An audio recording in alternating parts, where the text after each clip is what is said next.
ديال الشباب، حنا مجموعه ديال الشباب اللي امنات بالتشغيل الذاتي كحل معضله ديال البطاله.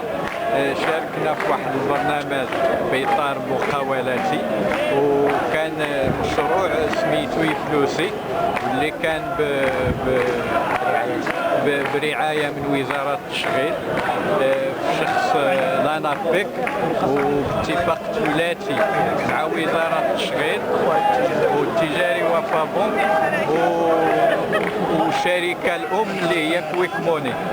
كانت وعدونا باننا غتكون عندنا 12 خدمه، لان كان المشروع ديال تحويل الاموال بشكل اساسي، ولكن غيتضمن 12 خدمه، والسومه ديال هذا المشروع ما غاديش يتجاوز 18000 درهم، 180,000 درهم.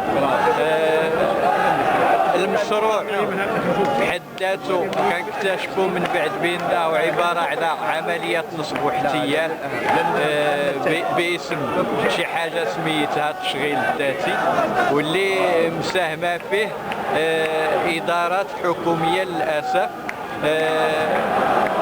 رفعنا صوتنا لوزاره التشغيل ولانابيك باش يدخلوا لحل المشكل، وما داروا حتى حاجه، وتراكمت المأساة. حاليا وصلت لحدود 3 سنوات،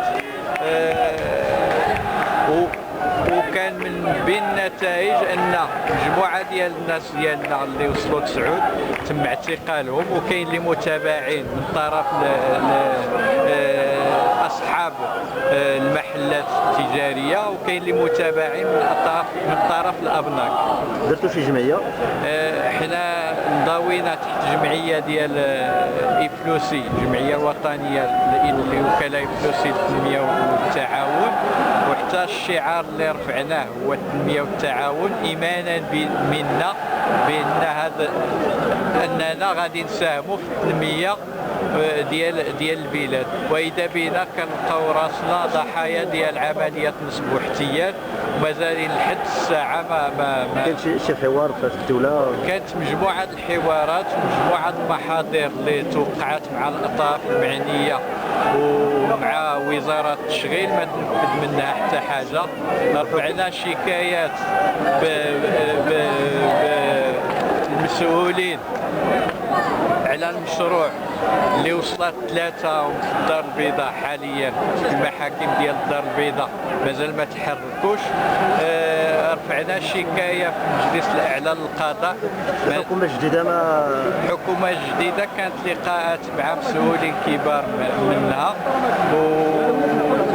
مؤخرا كان عندنا لقاء مع وزير العدل، واللي